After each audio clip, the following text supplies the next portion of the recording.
Prabhu. So Mahatma Prabhu wrote this wonderful book that I'm using as my guide. It's known as Living the Wisdom of Bhakti, Life as a Spiritual Practice.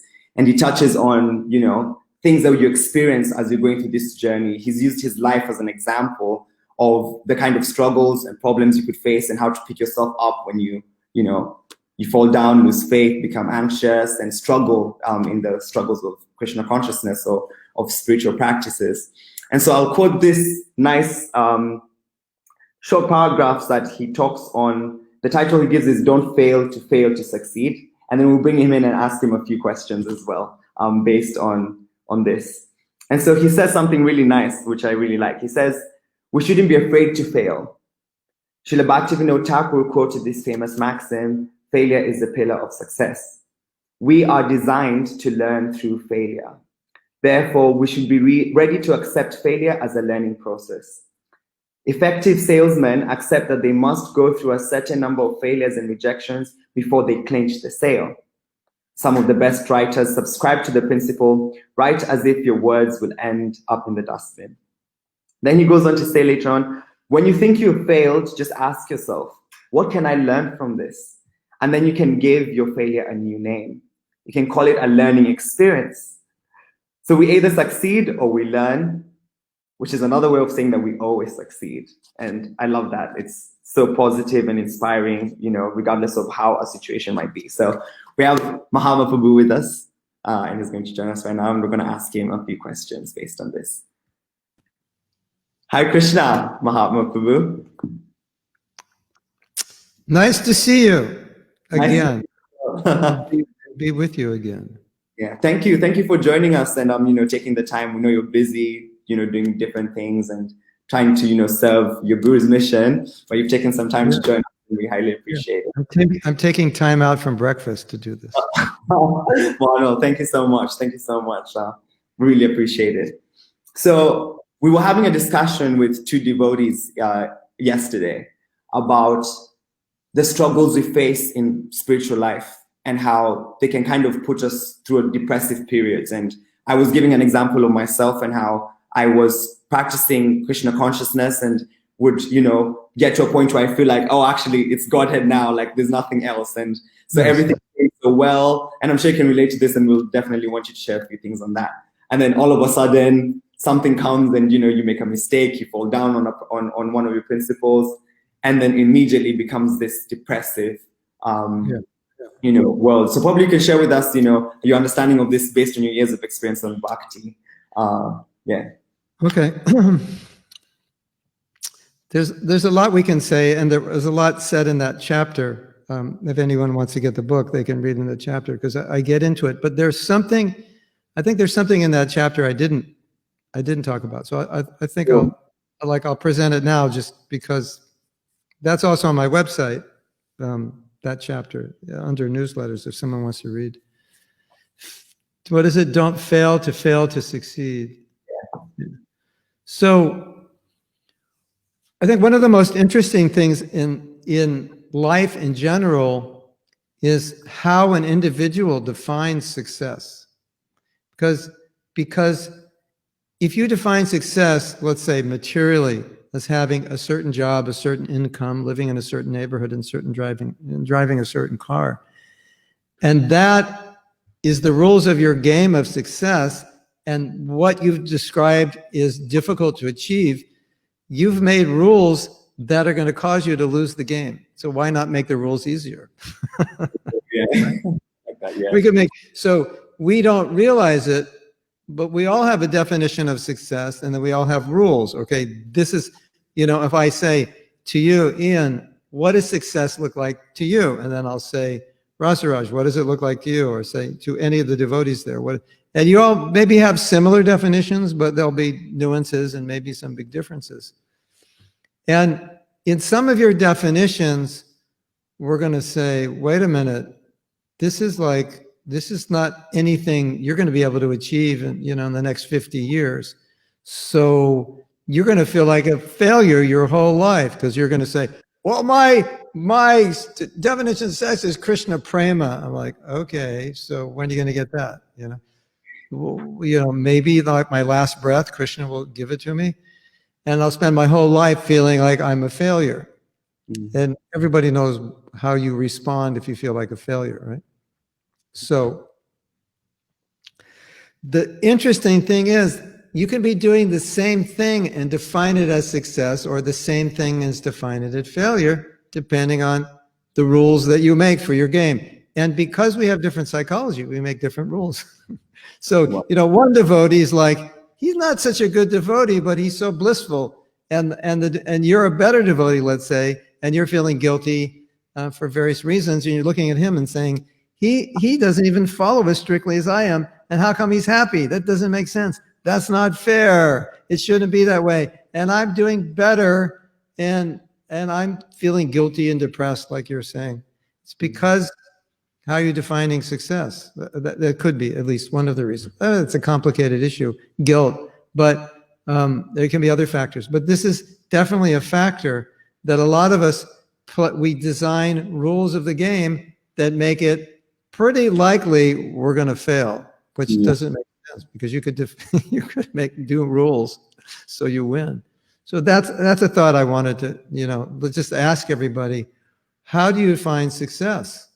And if you're continually not able to reach that at this point, maybe you have to redefine success more in terms of sincerity, effort, and less in terms of goals. Like, when I reach here, I'm successful.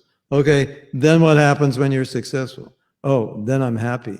No, that's not true. If you're not happy now, why are you going to be happy then? Because when you get here, you'll have a new definition of success that's up here. And then you'll say, when I get that, then I'll be happy. No, but I thought when you said you get this, I'd be happy. Yeah, but really, this is my new definition. So you go your whole life with new definitions, and you're always feeling unhappy because you never make them. Yeah, no, that's wow. I've never actually thought about it like that, but that makes so much sense. And I guess also taking to this practice, it's difficult because you're reading about all these personalities who've reached perfection, and then you're around all these people. You're like, Exactly. so I'll naturally compare myself. So is comparison something that we need to not do in our practice? Take on that. If you want to be miserable, compare yourself to Takahari Das. That should work pretty quickly. The Namachari, oh my God. Okay, Takahari Das, Maya's visiting him, and he's like, fine, no problem. He's just chanting, I don't need Maya. I just need any lady to visit me in my hut, at midnight. I'm finished. All right. So if I compare myself to him, it's like, take me to the mental hospital and give me some, medicine. That's a problem. So we're supposed to get inspired by that instead of depressed by it. But if you compare yourself to him, you get depressed by it instead of inspired. All right. So I read the story and I think, this is so inspiring, that Maya came and he wasn't attracted because he took shelter of the holy name. So I start thinking, okay, how could I take shelter of the holy name more? How could I be a little more chaste or strict in my dealing with women? Instead of going to this, I'm not Takahari Das, there's no reason to live anymore, I'm leaving Krishna consciousness. No, it's meant to inspire you. Okay, how can I take this inspiration and be a one notch better? That's the mistake we make. So you don't want to compare, you want to get inspired. And there's a big difference between comparison and inspiration. No, for sure. Definitely. Yeah. No, thank you for sharing that. So just as we had an individual known as Dobrik who reached out and asked us a question of what to do after, just as situations happened, things that you're trudging on well in the spiritual life, and then you have that fall.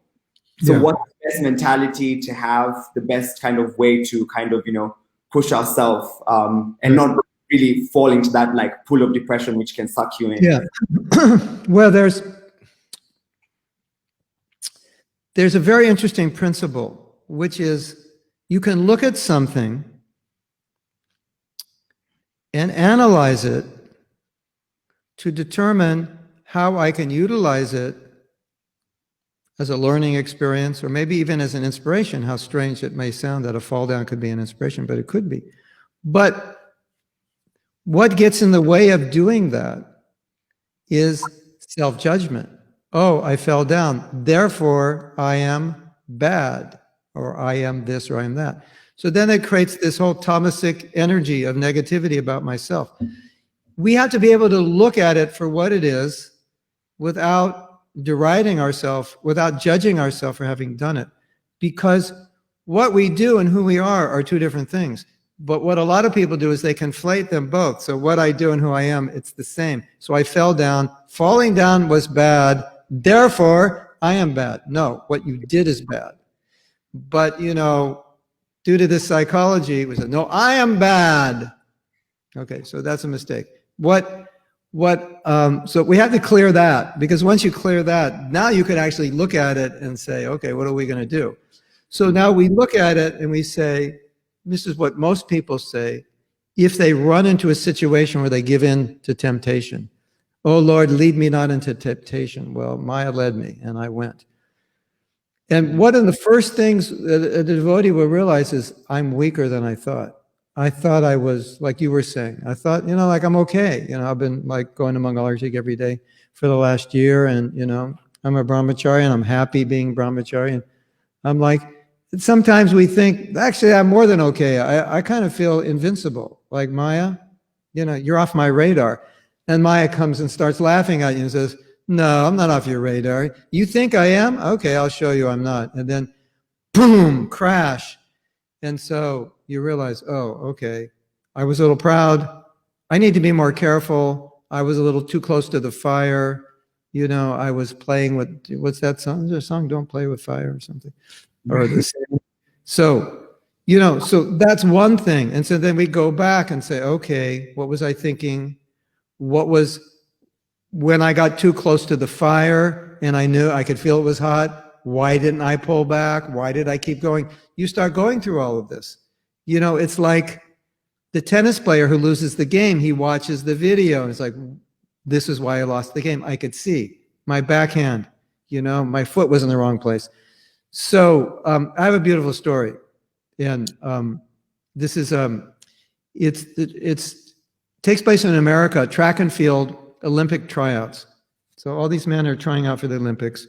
There are 5 men, 4 are chosen. The next day, the man who's not chosen is out on the track field practicing, and the janitor sees him. He said, "You're not going to the Olympics.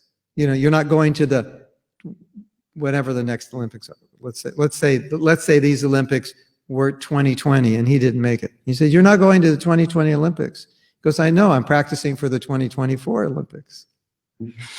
So, you know, okay, I lost that tennis match and I see all the things I'm doing wrong. So now I'm back out there, you know, what are you doing? You lost. No, I'm practicing.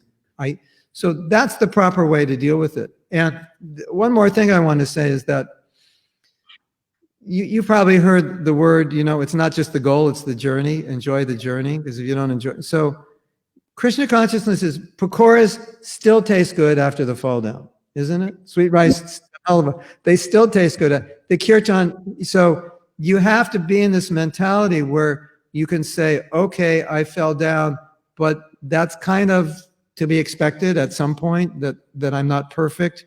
And that's just information to me that I need to be better. So, you know, failure is information is a nice mantra.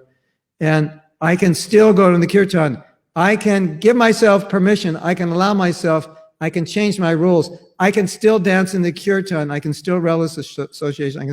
I can relish all these things. I can still do it even if I make a mistake. And a lot of us have a rule. No, you can't, because that would be bad.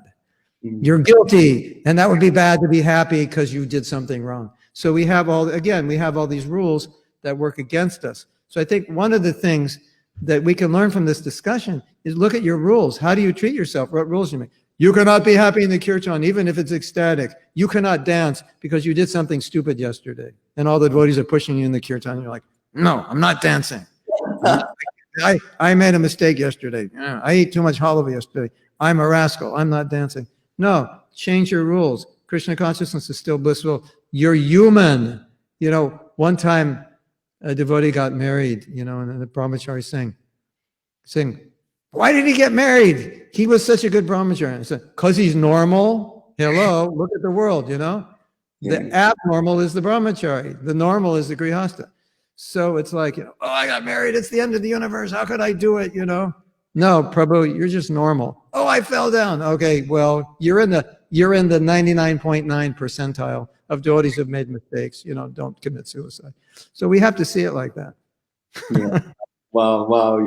It's amazing. I really love how, because also you're speaking from, realizations and experiences and so many people, you make it such a hopeful experience for us. Because when we're going through it at the time, you think, oh my God, like I remember one time I had an issue and I made a mistake, and then I was in Guru Puja and I was trying to jump up for Prabhupada, but my mind was saying, what are you doing? Why are you lying to yourself? You're pretending. Why are you faking it for Prabhupada? And it was a challenge, but hearing that is really inspiring and it's encouraging. And I know this is going to help so many people as well. So I don't want to, like filter all the information because you have a lot of nectar. You are going to be doing a course with us on the School of Bhakti in regards to resilience. Probably you could give us like a small tidbit of what we're going to be discussing there and what we'll be expecting for it. Well, I was thinking when we're talking about this, really what we're talking about is the mind is a friend and mind is enemy, Bhagavad Gita, 6th chapter. But one of the realizations I had, I think is extremely important, is that a lot of times we learn something, but we don't dissect it into what it actually means. Like what you just described is your mind is being your enemy. But we don't always dissect it when we read the verse. Well, what are the 20 ways my mind could work against me, right?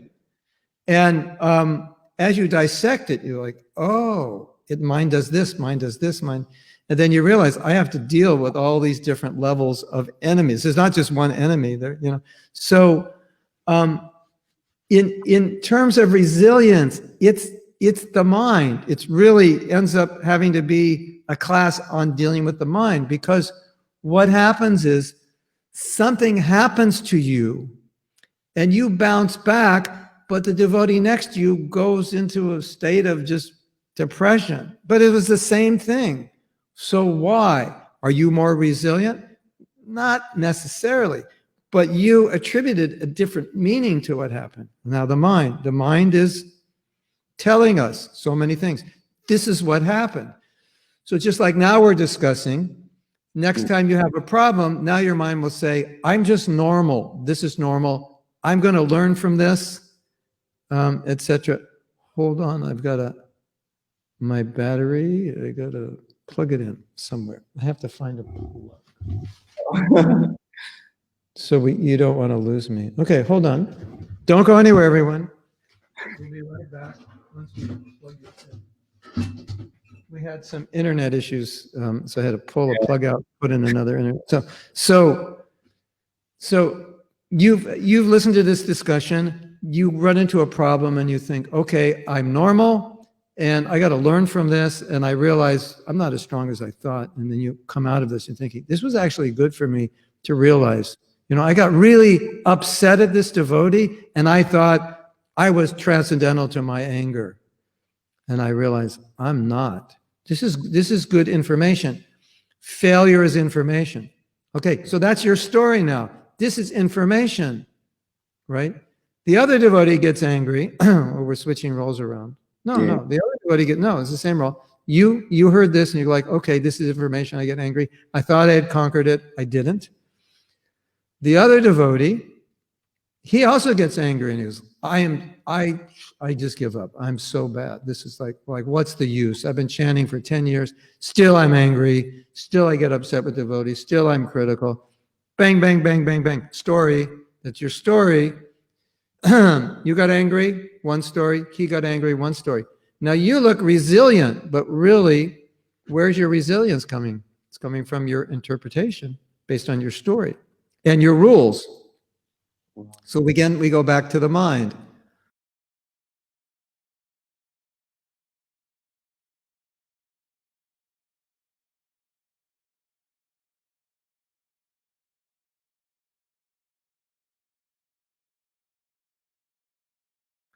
How you interpret reality is how it affects you, not actually what happened. That's the That's the most amazing thing, because when you're upset, you will objectify it. This is why I'm upset. Here, I've got it on the list. The 10 things that happened that upset me. And I go, okay, sit down. And I go, number one, read me number one. And then I say, what else could it mean? And you think, well, it could mean this or that. We get, what else could it mean for all 10? And you walk out of the room and saying, actually, that was nothing. Or that was a learning experience, or that was a normal experience, or now I understand.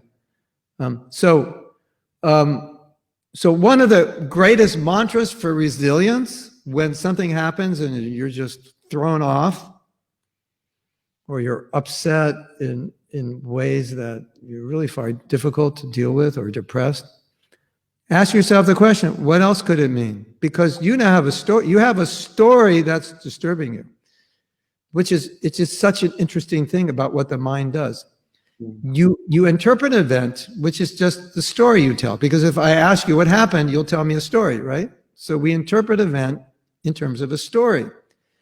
And now you're depressed, and you just go, I don't know why I'm so depressed. And I say, it's because of your story. Your story is making you depressed. Change your story, you won't be depressed. I know that sounds simple, but actually that's what it boils down to. Learning this idea of changing your story. So many of you, if you have a problem, you know where it's coming from, and you don't realize it.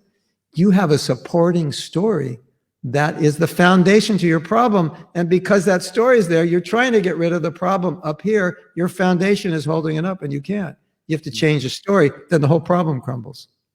It's that simple.